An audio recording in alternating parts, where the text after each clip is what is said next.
Hi, everybody. I thought I would take the time to read a chapter from Charlotte's Web with you, chapter 20, The Hour of Triumph. It is assigned for today, but if you've already read it, then go ahead and grab your book and read it with us again, because you will probably notice the more you read it, the more things you pick up on that you didn't pick up on the first time. So let's read this together. It is on page 155, chapter 20, The Hour of Triumph. Special announcement, said a loudspeaker in a pompous voice. The management of the fair takes great pleasure in presenting Mr. Homer L. Zuckerman and his famous pig. The truck bearing this extraordinary animal is now approaching the infield. Kindly stand back and give the truck room to proceed. In a few moments the pig will be unloaded in the special judging ring in front of the grandstand, where a special award will be made. Will the crowd please make way and let the truck pass? Thank you. Wilbur trembled when he heard this speech. He felt happy but dizzy. The truck crept along slowly in low speed. Crowds of people surrounded it, and Mr. Arable had to drive very carefully in order not to run over anybody. At last he managed to reach the judge's stand. Avery jumped out and lowered the tailgate. "I'm scared to death," whispered Mrs. Zuckerman. "Hundreds of people are looking at us." "Cheer up," replied Mrs. Arable. "This is fun." "Unload your pig, please," said the loudspeaker. "All together now, boys," said Mr. Zuckerman. Several men stepped forward from the crowd to help lift the crate. Avery was the busiest helper of all. Tuck your shirt in, Avery," cried Mrs. Zuckerman, "and tighten your belt. Your pants are coming down." "Can't you see I'm busy?" replied Avery in disgust. "Look," cried Fern, pointing. "There's Henry." "Don't shout, Fern," said her mother, "and don't point." "Can I please have some money?" asked Fern. "Henry invited me to go on the Ferris wheel again, only I don't think he has any money left. He ran out of money." Mrs. Arable opened her handbag. "Here," she said, "here's 40 cents. Now, don't get lost, and be back at our regular meeting place by the pig pen very soon." Fern raced off, ducking and dodging through the crowd in search of Henry. "The Zuckerman pig is now being taken from his crate," boomed the voice of the loudspeaker. "Stand by for an announcement." Templeton crouched under the straw at the bottom of the crate. "What a lot of nonsense," he muttered the rat. "What a lot of fuss about nothing." Over the pig pen, silent and alone, Charlotte rested, her two front legs embracing the egg sack. Charlotte could hear everything that was said on the loudspeaker. The words gave her courage. This was her hour of triumph. As Wilbur came out of the crate, the crowd clapped and cheered. Mr. Zuckerman took off his cap and bowed. Lurvy pulled his big handkerchief from his pocket and wiped the sweat from the back of his neck. Avery knelt in the dirt by Wilbur's side, busily stroking him and showing off. Mrs. Zuckerman and Mrs. Arable stood on the running board of the truck.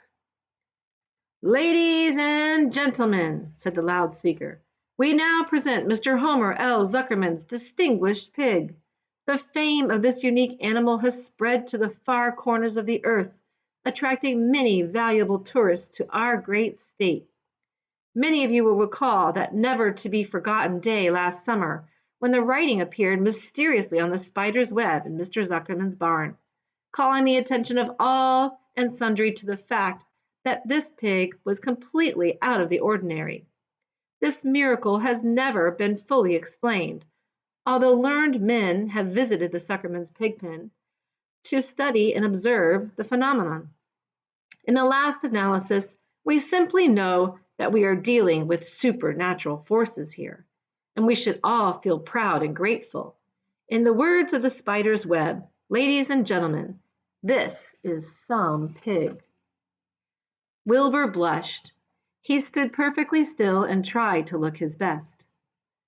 "This magnificent animal," continued the loudspeaker, "is truly terrific. Look at him, ladies and gentlemen. Note the smoothness and whiteness of the coat. Observe the spotless skin and healthy pink glow of ears and snout." "It's the buttermilk," whispered Mrs. Arable to Mrs. Zuckerman. "Note the general radiance of this animal. Then remember the day when the word radiant appeared clearly on the web. Whence came this mysterious writing? Not from the spider. We can rest assured of that. Spiders are very clever at weaving their webs, but needless to say, spiders cannot write. Oh, they can't, can they? Murmured Charlotte to herself. Ladies and gentlemen, continued the loudspeaker, I must not take any more of your valuable time. On behalf of the governors of the fair, I have the honor of awarding a special prize of $25 to Mr. Zuckerman, together with a handsome bronze medal suitably engraved in token of our appreciation of the part played by this pig, this radiant, this terrific, this humble pig, in attracting so many visitors to our great county fair. Okay, so let's stop there for just a second. I did do some research and I wanted to know how much money would $25 be today compared to $25 in the 1950s. And so today, comparably, $25 in the 1950s would be about $267 today.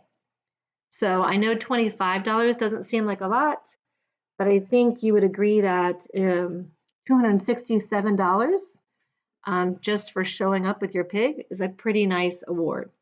And also you can see that he wasn't awarded necessarily for doing anything except for that all the attention that was brought to Wilbur because of Charlotte attracted all these people to the fair because they wanted to see this pig who had these words spun in the spider's web. Okay, so I just wanted to point that out. All right, back to the story. Wilbur had been feeling dizzier and dizzier through this long, complimentary speech. When he heard the crowd begin to cheer and clap again, he suddenly fainted away. His legs collapsed, his mind went blank, and he fell to the ground unconscious. What's wrong? Asked the loudspeaker. What's going on, Zuckerman?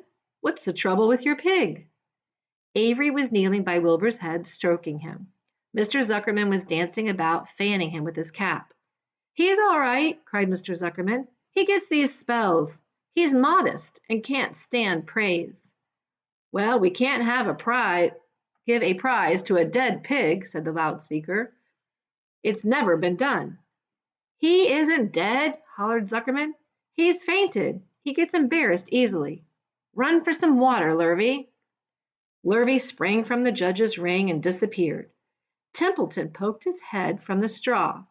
He noticed that the end of Wilbur's tail was in reach. Templeton grinned. I'll tend to this, he chuckled. He took Wilbur's tail in his mouth and bit it, just as hard as he could bite. The pain revived Wilbur. In a flash, he was back on his feet. Ouch, he screamed. Hooray, yelled the crowd. He's up. The pig's up. Good work, Zuckerman. That's some pig. Everyone was delighted.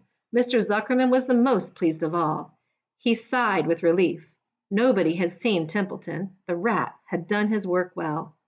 And now one of the judges climbed into the ring with the prizes. He handed Mr. Zuckerman 2 $10 bills and a $5 bill. Then he tied the medal around Wilbur's neck. Then he shook hands with Mr. Zuckerman while Wilbur blushed.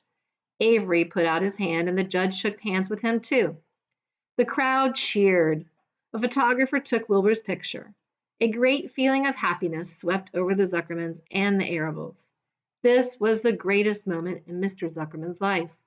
It is deeply satisfying to win a prize in front of a lot of people.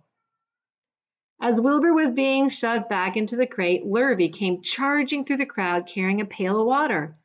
His eyes had a wild look. Without hesitating a second, he dashed the water at Wilbur. In his excitement, he missed his aim and the water splashed all over Mr. Zuckerman and Avery. They got soaking wet. For goodness sake, bellowed Mr. Zuckerman, who was really drenched. What ails you, Lurvy? Can't you see the pig is all right? You asked for water, said Lurvy meekly. I didn't ask for a shower bath, said Zuckerman. The crowd roared with laughter. Finally, Mr. Zuckerman had to laugh too. And of course, Avery was tickled to find himself so wet.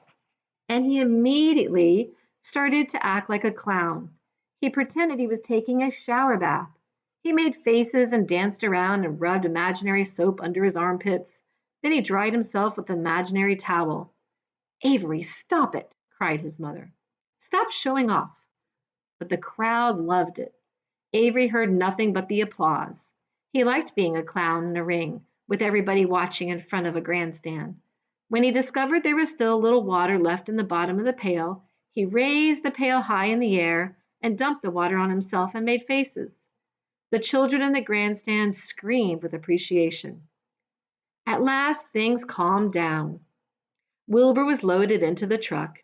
Avery was led from the ring by his mother and placed on the seat of the truck to dry off. The truck, driven by Mr. Arable, crawled slowly back to the pig pen. Avery's wet trousers made a big wet spot on the seat.